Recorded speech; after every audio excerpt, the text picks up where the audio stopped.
Pahalgam terror attack के बाद PSL का प्रसारण जो है वो बंद कर दिया गया है फैन कोड की तरफ से।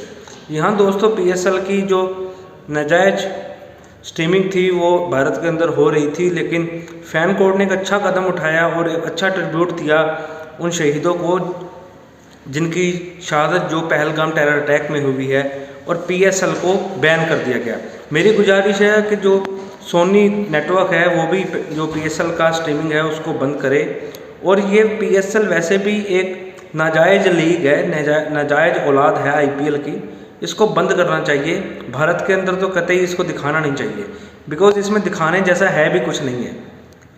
दो जितने भी रिटायर्ड प्लेयर हैं जिनको कोई नहीं खरीद रहा, जो बैसाखियों के सहारे चल रहे हैं, वो सब पीएसएल में खेल रहे हैं। ये तो पीएसएल का स्टैंडर्ड है और ये अच्छा एक कदम है फैन कोड की तरफ से कि पीएसएल को भारत के अंदर बैन कर दिया। अब देखते हैं सोनी वाले करते हैं कि नहीं। बाकी पीएसएल एक